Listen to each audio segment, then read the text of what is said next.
Avant d'entrer dans ce temps de prédication, nous allons prier pour demander au Seigneur qu'il nous éclaire par le Saint-Esprit, afin que sa parole et aussi le message qui va être donné puisse devenir pour chacune des personnes qui va recevoir parole de vie. Nous prions.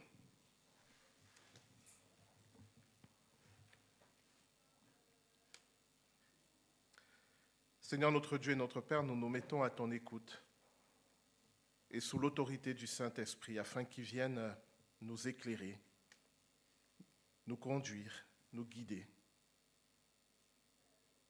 Que ce temps, Seigneur, soit pour ta gloire seule, que toute autre voix que la tienne fasse silence en nous, et que toi seul parles. Père, je te remets ce message pour qu'à travers lui, tu puisses interpeller, guérir, restaurer, relever, édifier, corriger, selon ta volonté. Au nom de Jésus-Christ. Amen. Pour ce dimanche, nous continuons notre série de prédications sur le symbole de Nicée-Constantinople. On va le relire. Et à partir de ce dimanche et les dimanches suivants, on va entrer dans une série de prédications sur la Trinité, puisque vous allez voir que dans la confession de foi, il est question du Père, du Fils et du Saint-Esprit. Aujourd'hui, on va s'intéresser à une thématique particulière, pourquoi on dit que Jésus-Christ est Seigneur. Mais dimanche prochain, on va voir en fait que la Trinité est dans la Bible. Et surtout, on va voir dimanche prochain que la Trinité est dans l'Ancien Testament. Mais on va surtout aujourd'hui s'arrêter sur cette notion de confesser que Jésus-Christ est Seigneur. Mais avant, je vais vous relire le symbole de Nicée-Constantinople. Ça fait longtemps qu'on ne l'avait pas relu. Je crois en un seul Dieu, le Père Tout-Puissant, Créateur du ciel et de la terre, de l'univers visible et invisible. Je crois en un seul Seigneur, Jésus-Christ, le Fils unique de Dieu, né du Père avant tous les siècles. Il est Dieu, né de Dieu, lumière, né de la lumière, vrai Dieu, né du vrai Dieu, engendré, non pas créé, consubstantiel au Père, et par lui tout a été fait. Pour nous les hommes et pour notre salut, il descendit du ciel. Par l'Esprit Saint, il a pris chair de la Vierge Marie, et il s'est fait homme. Crucifié pour nous sous Ponce Pilate, il souffrit sa passion, et il fut mis au tombeau. Il ressuscita le troisième jour, conformément aux Écritures, et il monta au ciel. Il est assis à la droite du Père. Il reviendra dans la gloire pour juger les vivants et les morts. Et son règne n'aura pas de fin. Je crois en l'Esprit Saint, qui est Seigneur et qui donne la vie. Il procède du Père et du Fils. Avec le Père et le Fils, il reçoit même adoration et même gloire. Il a parlé par les prophètes. Je crois en l'Église, une, sainte, catholique et apostolique. Je reconnais un seul baptême pour le pardon des péchés. J'attends la résurrection des morts et la vie du monde à venir. Amen. L'énoncé qui va donc nous intéresser ce matin, c'est « Je crois en un seul Seigneur, Jésus-Christ ». Je crois en un seul Seigneur, Jésus-Christ. Et je voudrais vous relire la fin de ce passage qu'on a lu tout à l'heure de Philippiens au chapitre 2, ce que dit l'apôtre Paul sur le parcours du Christ de sa condition divine vers sa condition humaine.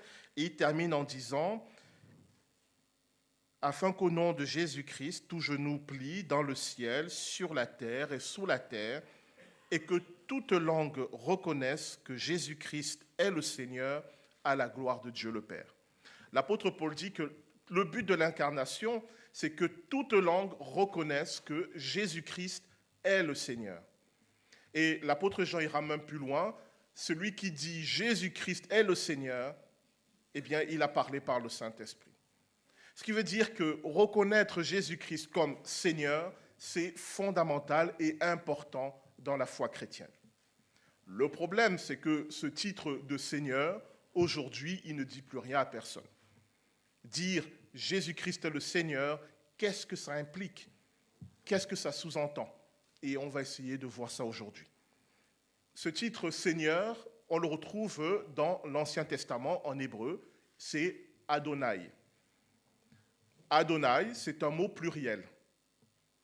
Mais c'est un mot pluriel qui, lorsqu'il est utilisé à propos de Dieu, se conjugue au singulier. Donc dans la Bible, on va dire que Dieu est Adonai, c'est-à-dire Dieu est les seigneurs. Mais il va agir comme s'il était une seule personne.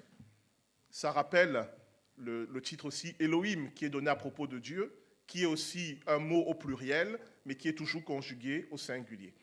Ce titre Adonai, c'est le pluriel de Adon, qui veut dire le propriétaire, le maître. Donc dans la Bible, pour parler de ceux qui sont les maîtres, soit d'une terre, soit par exemple d'esclaves, ou d'un pays, on va utiliser le titre Adon, et quand ils sont plusieurs, on va dire Adonai. Est-ce que ça va jusque-là? Mais lorsqu'il s'agit de Dieu, on va dire que Dieu est Adonai, Dieu est le propriétaire, il est le maître. Mais le maître de quoi? Pour le peuple hébreu, Dieu est le propriétaire de toute la création. Il est le Seigneur de toute la création lui appartient. Et de manière plus précise, le peuple hébreu va dire que Dieu est le maître, le propriétaire de la terre d'Israël. Et bien sûr, Dieu est le propriétaire du peuple hébreu. Donc, quand le peuple hébreu dit « le Dieu d'Abraham, d'Isaac et de Jacob est le Seigneur », ils disent « il est notre propriétaire. Il est celui à qui nous appartenons. » Et ce titre Adonai, dans l'Ancien Testament, dans les conditions que j'ai décrites, c'est-à-dire toujours conjugué au singulier, il n'est donné qu'à Dieu seul. Et on va le voir la prochaine fois, ça va vous permettre de repérer, enfin, quand on étudie la langue hébraïque, ça nous permet de repérer dans la Bible où c'est Dieu qui agit, même si on a l'impression que c'est quelqu'un d'autre. Je vous donne un exemple, on va en parler dimanche prochain. Quand Abraham a une vision de 3 hommes qui lui apparaissent et qui viennent vers lui, et avec qui il va manger et discuter, il va les appeler Adonai, mais en s'adressant à chacun d'entre eux. Et on verra dimanche prochain qu'il a affaire au Père, au Fils et au Saint-Esprit.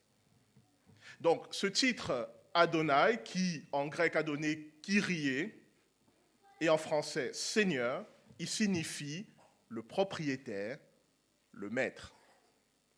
Reprenons ce que l'apôtre Paul dit dans Philippiens. Au chapitre 2, je vous lis la fin.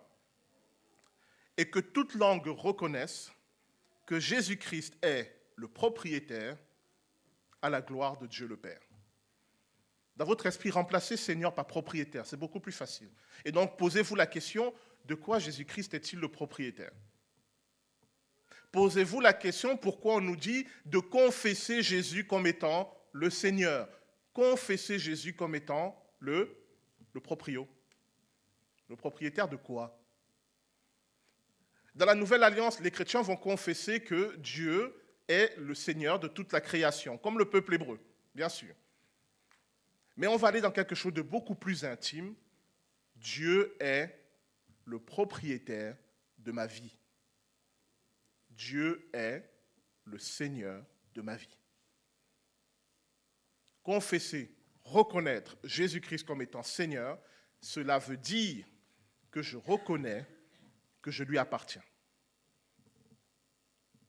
Confesser Jésus-Christ comme étant Seigneur, cela veut dire qu'il y a eu à un moment un transfert de propriété. À quel moment ce transfert de propriété a-t-il eu lieu? Normalement au moment de mon baptême. Au moment de mon baptême de manière officielle et lors de ma conversion de manière intime. Mais le baptême, c'est le moment où j'officialise le truc.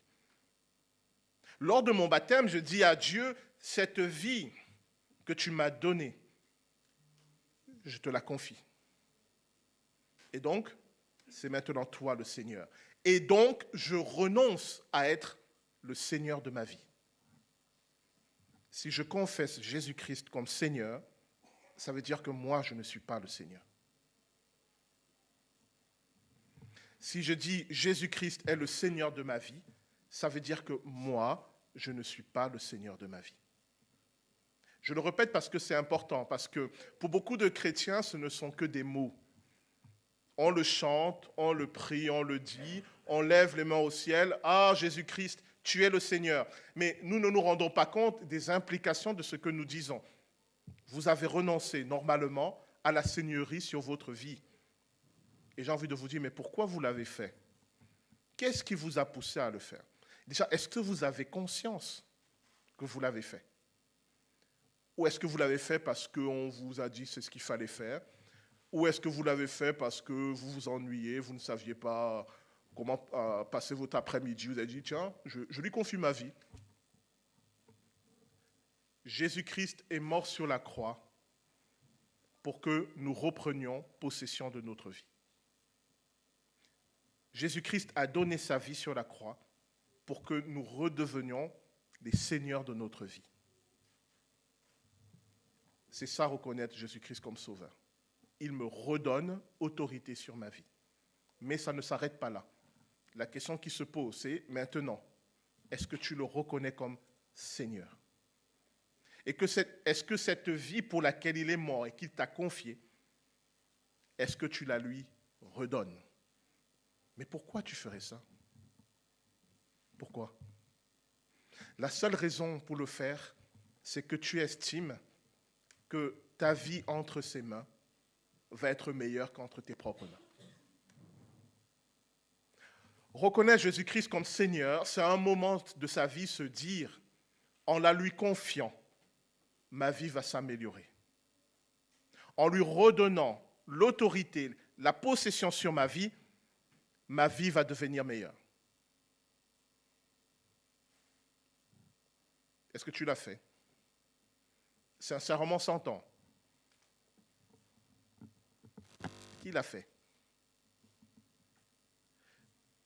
Vous ne pouvez faire cela que si vous lui faites confiance. Si vous n'avez pas confiance dans le Seigneur, vous ne pouvez pas lui confier votre vie. Et d'ailleurs, ce serait stupide de confier votre vie à quelqu'un en qui vous n'avez pas confiance. Même si cette personne s'appelle Jésus-Christ, même si cette personne s'appelle Dieu. Soyez un peu raisonnable. Vous confiez votre vie à quelqu'un parce que vous estimez qu'entre ses mains, cette vie va prendre la bonne direction. Entre ses mains, cette vie va devenir meilleure. Entre ses mains, cette vie est bien gardée. C'est raisonnable, non? Donc la question qui revient, et vous allez voir, ça sera toujours la même question, est-ce que vous lui faites confiance? Ça, c'est la question de la foi. S'il n'y a pas la confiance, il ne va rien se passer. Je fais confiance au Seigneur Jésus-Christ. Je lui donne ma vie. Pourquoi moi je lui fais confiance? Parce qu'il y a des gens qui m'ont dit qu'il est mort sur la croix pour mes péchés.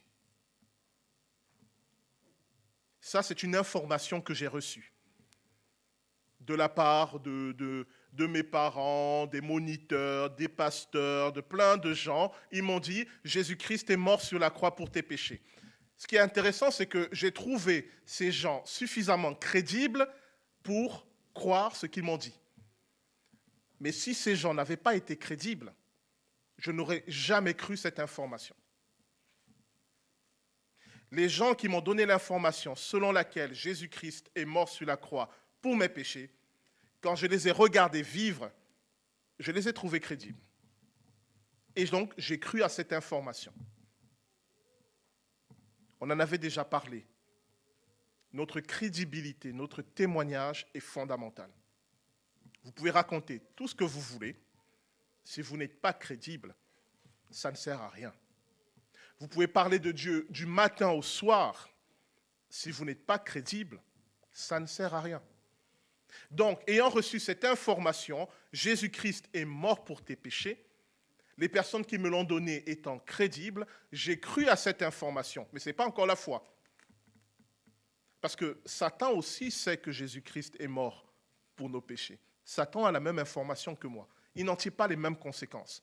Moi, la conséquence que j'en ai tirée, c'est de dire au Seigneur Jésus-Christ, vu ce que tu as fait pour moi, alors je te fais confiance pour le reste. Je te confie ma vie. Et c'est ça la foi.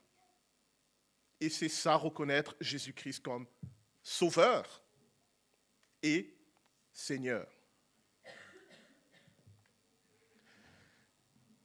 Je sais que certains d'entre vous l'ont déjà entendu. Si tu confesses Jésus-Christ comme Seigneur, tu seras sauvé. Il ne s'agit pas simplement de parler, il s'agit d'agir. Et je vais terminer avec ça. Une fois que je dis à Jésus-Christ, tu es le Seigneur de ma vie, c'est là que les choses difficiles commencent. Pourquoi ? Parce que va se livrer un combat dans ma vie entre la seigneurie de Jésus-Christ et le péché qui habite en moi. Je vous renvoie à l'étude biblique de mercredi dernier sur Romains chapitre 7 et chapitre 8, où l'apôtre Paul parle de ce combat. Beaucoup de gens pensent que quand tu es converti, le péché a fui. Avec plus d'1 milliard de chrétiens dans le monde, vous pensez que si, lors de notre conversion, le péché disparaissait, vous pensez que le monde serait dans cet état? Ce n'est pas ce que la Bible dit. La Bible dit que quand tu te convertis, le combat contre le péché dans ta vie commence. C'est-à-dire qu'à partir du moment où tu dis au Seigneur Jésus-Christ, ma vie t'appartient, le Seigneur Jésus-Christ a le droit de venir livrer le combat contre le péché dans ta vie. Et c'est là que les choses sérieuses commencent. Et c'est là que tu commences, pour certains, à avoir des problèmes. Et c'est là que tu commences à voir des choses dans ta vie qui bougent. Ou des choses que tu croyais solides commencer à s'effondrer. Et parfois, tu accuses Satan, mais c'est Dieu qui est en train de détruire le péché. Pourquoi ? Parce que tu lui as dit, ça t'appartient. Et Dieu ne cohabite pas avec le péché. On s'entend bien.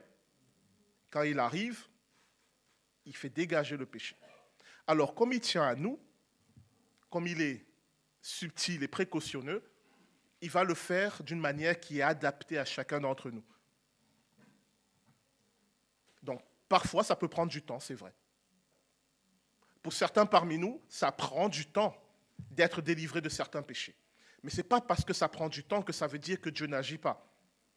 Il agit d'une manière qui est adaptée à nous. Dans mon ministère de pasteur, j'ai vu des gens, et j'aimerais vous interpeller là-dessus, j'ai vu des gens tellement fragiles que si vous ne faites pas attention, vous allez les détruire, même avec des bonnes intentions. Des gens qui ont des péchés dans leur vie, et vous venez avec vos gros sabots, pour leur dire tu dois changer, tu dois changer, tu dois changer, mais vous ne leur donnez pas le moyen de changer. Vous leur mettez juste de la culpabilité, et puis vous leur laissez avec leur culpabilité, et ils ne savent pas quoi faire, et ils sont détruits. Dieu n'agit pas comme ça. Dieu n'agit pas dans la culpabilité. Dieu agit dans la conviction de péché. Il va te mettre dans la conscience qu'il y a quelque chose qui ne va pas. Et c'est toi-même qui vas dire, cette habitude que j'avais, il faut que je change. Ce n'est pas quelqu'un qui va venir te dire, Guy Bertrand, il faut que tu changes. Au fond de toi, tu vas avoir cette conviction, ça dans ma vie, ça ne va pas. Et quand tu as cette conviction, c'est le moment de prier pour dire au Seigneur, viens m'aider, parce que j'ai tel péché dans ma vie, et je veux en être délivré. Est-ce que vous me comprenez ? Ce processus que je décris n'est possible que si Jésus-Christ est le Seigneur de votre vie, que si Jésus-Christ est le propriétaire. Dieu n'est pas un voleur. Il n'agit pas sur ce qui ne lui appartient pas. Tant que vous ne lui avez pas remis votre vie, il n'agira pas dans votre vie. Mais quand vous lui avez remis votre vie, alors il va déclencher la guerre contre le péché. Mais tenez bon, parce qu'il y a des victoires. Et vous allez voir victoire sur victoire. Et vous allez voir qu'il est digne de confiance et que ce qu'il promet, il le fait. Et votre relation avec lui va s'approfondir.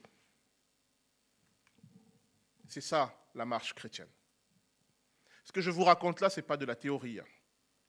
C'est du vécu. Mon vécu et le vécu de milliers et de millions de chrétiens dans le monde. Confesser Jésus-Christ comme le Seigneur, c'est entrer dans une dynamique de vie où le Saint-Esprit en nous aide à devenir de plus en plus semblables au Seigneur. Pour terminer, vraiment, parfois, Jésus-Christ est le Seigneur de notre vie, mais simplement d'une partie de notre vie. Parfois, nous avons compartimenté nos vies, et par exemple, on va accepter que Dieu soit le Seigneur de notre vie sur le plan familial, mais sur le plan professionnel, ce n'est pas lui le Seigneur. Sur le plan professionnel, c'est moi le Seigneur ou c'est mon patron le Seigneur. Et ce sur quoi je voudrais vous interpeller, c'est qu'en tant que chrétien, Jésus-Christ doit régner sur tout, tout et tout. Il n'y a aucun aspect de votre vie qui doit être en dehors de sa seigneurie.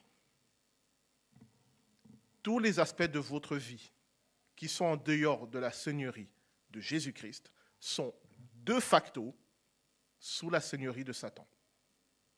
Je ne dis pas ça pour vous faire peur. Je ne dis pas ça pour vous menacer. Je vous le dis pour vous décrire une réalité. C'est comme ça. Que vous le vouliez ou non, que vous croyiez qu'il existe ou pas, peu importe. Satan n'a pas besoin que vous croyiez en lui pour agir. Il a surtout besoin que vous l'ignorez.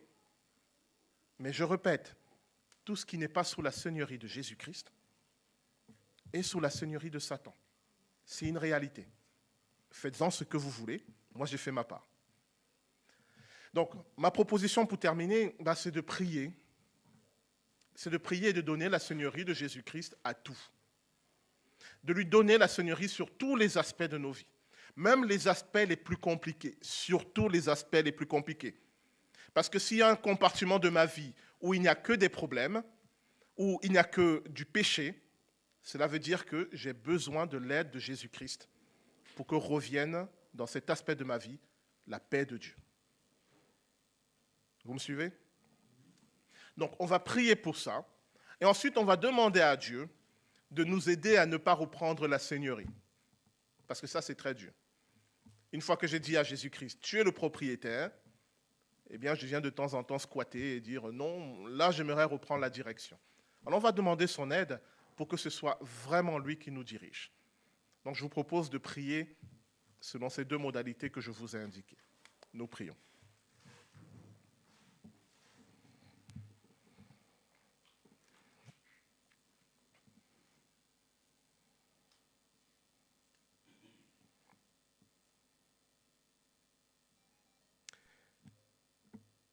Dieu notre Père, ce matin encore, nous voulons renouveler, pour certains d'entre nous, et peut-être pour la première fois, ce transfert de propriété.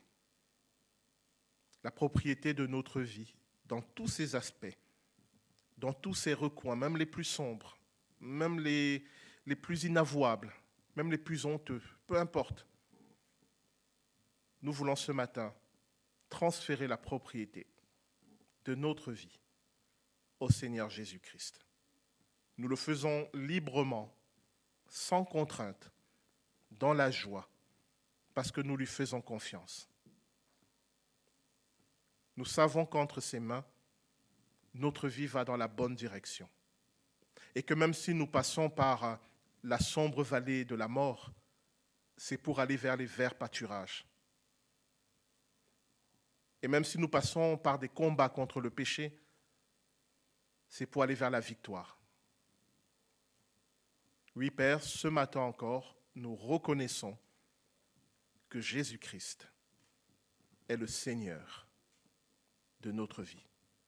Je vais inviter chacun à sa place, là où il est, sans crier, mais pour ceux qui le souhaitent, à dire simplement, je reconnais Jésus-Christ comme Seigneur de ma vie. Donc je vous invite ceux qui le veulent à le dire. Je reconnais Jésus-Christ comme Seigneur de ma vie. Père, cette parole que nous venons de confesser, elle a été entendue. Elle a été entendue au ciel, sur la terre et sous la terre. Et j'en appelle au sang du Christ sur chacune des personnes qui maintenant vient de faire cette confession ou qui le fera plus tard à l'écoute de ce message. Que cette personne soit marquée par le sang du Christ, comme un sceau qui indique qu'elle est désormais sous la seigneurie de Jésus-Christ. Père, nous avons conscience de la faiblesse de notre chair. Nous sommes pleins de bonne volonté, nous avons envie de bien faire, mais bien souvent nous voulons reprendre la seigneurie entre tes mains. Aide-nous, Seigneur, que ce que nous avons donné à Jésus-Christ, nous ne le reprenions pas.